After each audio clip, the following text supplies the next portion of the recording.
Among the reeds and the mud-brick villages of the southern plains, people traded through promises. A jar of oil was exchanged for a hide, a measure of grain for a tool, each agreement remembered in words and gestures. But words are wind, and memory bends with hunger. When floods changed the shape of the rivers and new rulers rose and fell, people sought a way to make memory endure. They turned to clay. Soft and plentiful, it could hold the shape of thought. They molded tokens, small cones for grain, discs for sheep, spheres for oil, and each token meant something owed or received. Soon the tokens themselves were sealed inside clay envelopes, their surfaces marked with the signs of what lay within. To open one was to break an oath. The clay remembered when men forgot. Around these records the temples grew, rising like artificial mountains above the plain. Their walls were made of millions of bricks, their terraces gleamed with colored tiles, their courtyards smelled of grain and incense. The temple was the city's heart and its first treasury. Farmers brought offerings after the harvest.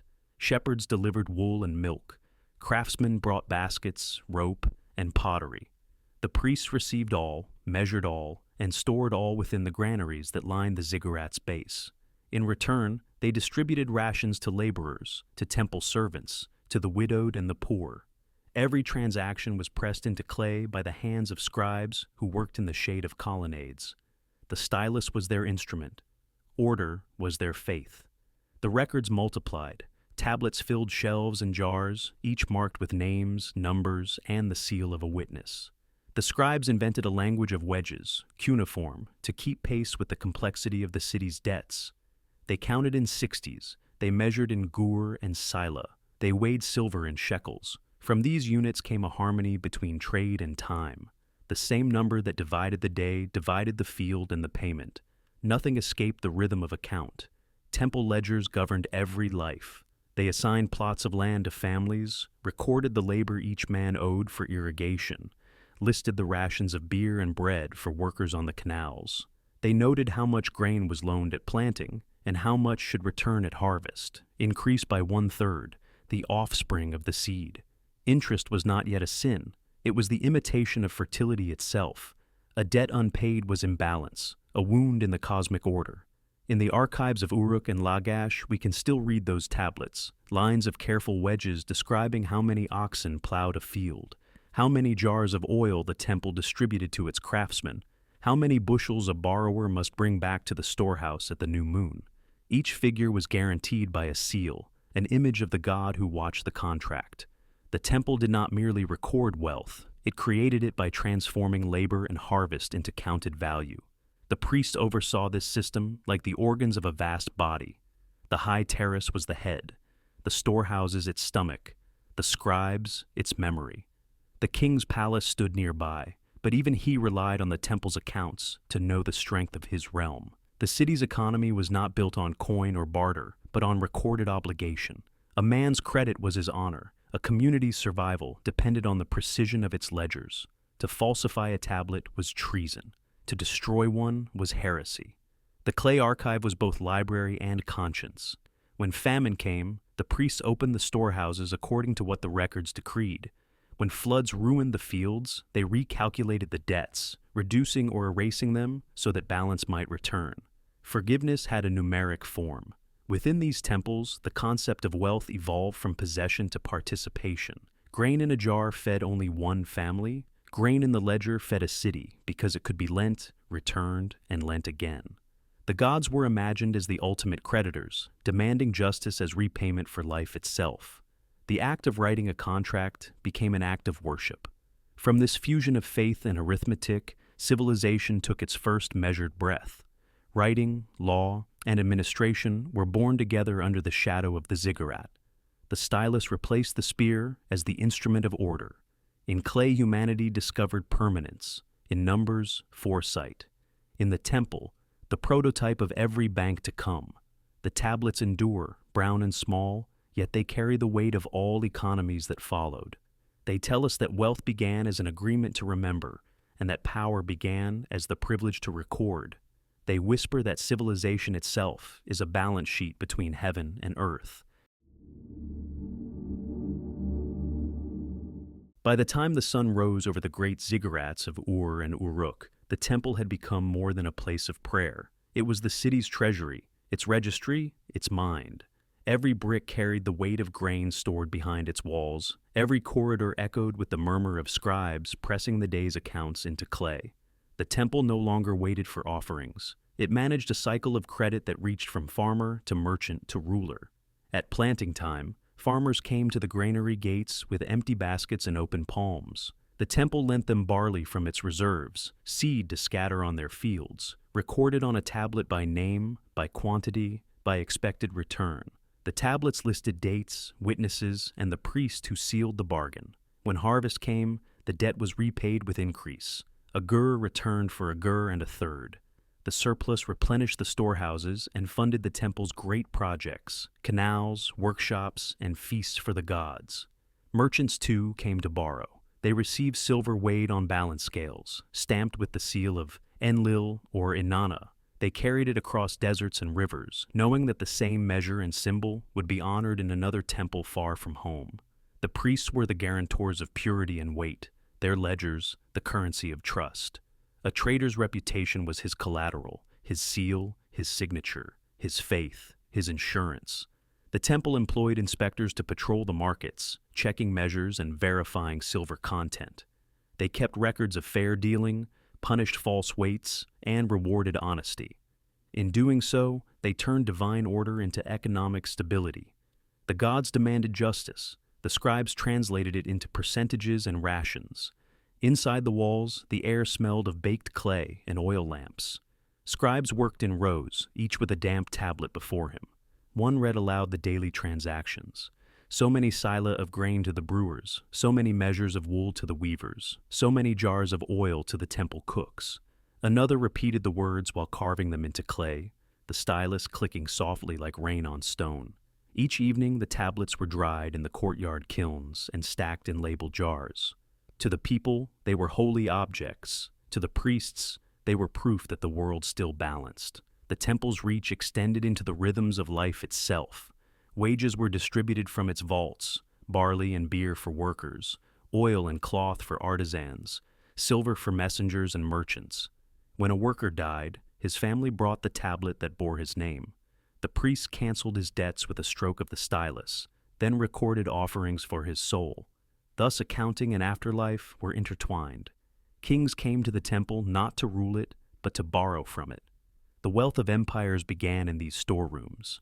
Armies were fed and equipped from temple stock. Interest on royal loans was repaid with conquered lands or captured labor. A good king kept the ledgers in balance. A reckless one drowned in red clay. The high priest stood beside the throne as both spiritual and fiscal advisor, reminding rulers that divine favor could be measured in shekels as surely as in prayers. The scribes invented contracts that reached beyond the city walls. They recorded partnerships between caravans and investors, specifying who supplied beasts, who paid guards, who received what share of profit. The temple acted as witness and custodian, holding the master tablet until the caravan's return. From this practice came the idea of limited liability and collective enterprise, born thousands of years before the term existed. Interest rates became standard, 20% for silver, 1/3 for grain. Payments were timed to the lunar calendar, aligning commerce with the heavens. When drought struck, decrees of remission were issued, misharum in Akkadian, canceling debts so that farmers could begin anew. Forgiveness was economic policy. The temple, as guardian of both mercy and math, understood that a system survives only when balance is restored. Beneath the terraces, cool corridors held shelves of tablets sorted by year and type. Loans, wages, tithes, fines, gifts to the gods. The earliest archivists devised clay labels, stringing tablets together by subject. Knowledge itself became indexed. Bureaucracy became architecture. From these archives would emerge the art of administration, the notion that a state could be governed by record rather than memory. In the courtyards above, ceremonies proclaimed abundance. Barley poured from baskets before the idols, and musicians played to celebrate full granaries. The crowd cheered, not knowing that every grain had been counted twice, once by hand and once by number. To them, the temple's generosity was divine. To the scribes, it was well-planned liquidity. As cities grew into kingdoms and kingdoms into empires, the power once held by the temple spread to the palace. The kings of Mesopotamia learned that to command a realm, one must first command its numbers. Every field, every herd, every worker had to be counted. Without the scribes and their ledgers, the walls of power would crumble as swiftly as the riverbanks after the flood. The temple had taught humanity how to measure wealth. Now, the palace learned to measure obedience. In Ur and Lagash, in Akkad and Babylon, royal officials carried clay tablets engraved with lists of laborers, taxes, and tribute. A farmer's yield was no longer his alone. A portion belonged to the king. The scribes called it the share of Enlil, the god of the air, whose favor protected the realm. But everyone knew the share fed the crown as well as the gods. The same system that once recorded generosity now enforced obligation. The palace archives swelled. Tablets filled rooms from floor to ceiling. Records of harvests, corvée labor, rations for soldiers, and shipments of timber from distant lands.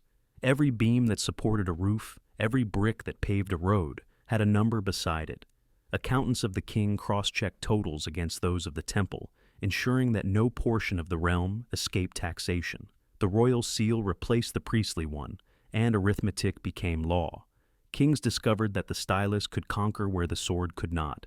By adjusting tribute or redistributing land, they could move armies without leaving their thrones. Control was written, not won. When Hammurabi of Babylon carved his laws in stone, he was continuing a tradition older than his dynasty. Justice as calculation. His code set fixed values for grain, wages, and penalties. It balanced the scales of society like a column of sums. Crime and restitution, debt and release, all rendered in units the scribes could verify. The officials of empire carried their tablets into the provinces. They taught local chieftains the arithmetic of allegiance. Send this much silver, deliver that much grain, maintain this many men for labor. In return, they recorded the king's protection, the god's blessing, and the scribe's signature. Thus bureaucracy spread like irrigation, channeling authority across dry lands. But the numbers grew heavy. A poor harvest could turn a farmer's account red overnight. Interest on barley or silver doubled his burden. And when he could not pay, he pledged his land, his animals, even his family. Debtors became servants, and servants became slaves. What had begun as a system of divine order hardened into a web of dependence. The ledger had become both guardian and jailer. Wise rulers understood the danger. Periodically, they proclaimed freedom, Musharim in Akkadian and Durarim in Sumerian, a clean slate that erased debts and returned the enslaved to their homes. These jubilees were not acts of mercy, but of survival. They reminded the people that the king, not the creditor, was the ultimate arbiter of balance. In restoring equality, he renewed loyalty. The world could begin again, its accounts purified like fields after floodwater. Still, the machinery of record never stopped. The king's scribes measured not only wealth, but distance and time. They calculated the span of a day by the shadow of the gnomon, the angle of the sun translated into numbers divisible by 60. They charted the heavens, predicting eclipses and the movements of planets, for in their cosmology, the sky was the ledger of the gods. What happened above foretold what would happen below. The precision of astronomy and the precision of finance were born from the same impulse, to make the future calculable. In great cities like Babylon, these disciplines merged. The astronomer-priest could read the stars and the accounts with equal fluency. He advised the king when to levy taxes, when to declare war, when to open the canals. The success of empire depended on his arithmetic. A missed season, an unbalanced budget, could invite famine or rebellion. The survival of millions rested on the accuracy of symbols pressed into clay. And so, numbers ruled kings as much as kings ruled people. The stylus that wrote a law could just as easily reveal a deficit. The same tablets that exalted the monarch also limited him, reminding him that even divine power must reconcile with the arithmetic of the earth. When the ledgers failed, when corruption or excess broke the balance, dynasties fell, cities emptied. The clay archives of abandoned palaces cracked in the sun, leaving behind their silent verdict. The empire forgot to count truly. For centuries, the temple and the palace moved together, bound by numbers. Their ledgers fed armies, built canals, and sustained cities across the Fertile Crescent. But in time, the weight of those numbers grew unbearable. The same accounting that had created order began to suffocate it. Debts multiplied faster than harvests. Taxes deepened as fields dried. The scribes still recorded abundance on their tablets, yet outside the walls, the people starved. The great river of record had turned against its makers. When drought struck and the grain failed, promises written in clay could not feed the hungry. Farmers broke their tablets in despair, shattering the proof of what they owed. In the archives, the priests whispered of chaos, too many loans uncollected, too many scribes demanding payment from an empty land. The kings tried to restore balance with decrees of freedom, wiping debts and freeing slaves, but the soil itself no longer obeyed. The canals silted, the floods came too high or not at all. The gods had changed their arithmetic. Armies of nomads and conquerors descended on the weakened cities. They found storehouses looted, granaries hollow, temples abandoned. The libraries of tablets, once the pride of civilization, became rubble under their horses' hooves. The world that had been measured to perfection dissolved into dust. Yet even in collapse, the habit of record endured. In new empires, Assyria, Babylon, Persia, the scribes rebuilt their ledgers. They adapted the old systems to new rulers, new tongues, new gods. The temple no longer stood alone as banker. The palace now minted silver rings and stamped ingots, and trade crossed mountains and seas. But still, behind every exchange, a scribe counted, a seal pressed, a balance recorded. The legacy of the temples reached far beyond their ruins. From Mesopotamia's ziggurats came the blueprint for all bureaucracies, the hierarchy of priests and clerks, the standard of weights and measures, the logic of taxation and loan. The concept of interest, of recorded debt, of credit extended and repaid, traveled through empires like a persistent seed. In Babylon, the Code of Hammurabi fixed prices and wages, binding morality to mathematics. In Persia, the royal road carried not just messengers, but accountants and inspectors, keeping the empire's books as carefully as its laws. Every state that followed inherited the same lesson. Power depends on the management of trust. The tablets themselves survived the fall of kings. Buried in fire, they hardened instead of burning. When excavators uncovered them thousands of years later, their marks were as sharp as the day they were pressed. In those tiny wedges, we read the breath of a civilization that learned to anchor belief in clay. They tell us that civilization is not merely built of stone or conquest, but of administration, the quiet, relentless work of measuring what must be shared. In a sense, the old temples never truly died. Their spirit lingers in every office where records are kept, every ledger balanced at dusk, every law that ties wealth to responsibility. The spreadsheets of our age are the descendants of those tablets. Our passwords and signatures are echoes of the ancient seal. We still balance accounts between promise and possession, still rely on the invisible network of trust they first imagined. The people of Sumer could not have known that they were inventing the future. They sought only fairness, a way to remember who had given and who had received, to ensure that the gods' order was mirrored on earth. But in seeking justice, they created finance. In seeking permanence, they created history. Their temples fell, their language faded, yet the principle they forged endures, that no society can stand without trust, recorded, value measured, and promises made tangible. We inherit their vision every time we write, every time we count, every time we build systems to keep our world in balance. The clay is turned to silicon, the stylus to code, but the meaning remains the same. Civilization is a ledger written across time, lines of debt and hope, of failure and forgiveness, each generation adding its entry, each believing, as they once did beside the rivers of Mesopotamia, that the act of keeping a promise is the act of keeping the world alive. The clay is silent now. The ziggurats have crumbled. The rivers have changed their course, but the marks pressed by ancient hands still speak. They remind us that civilization began not with conquest, but with cooperation, with the courage to trust, to measure, to remember.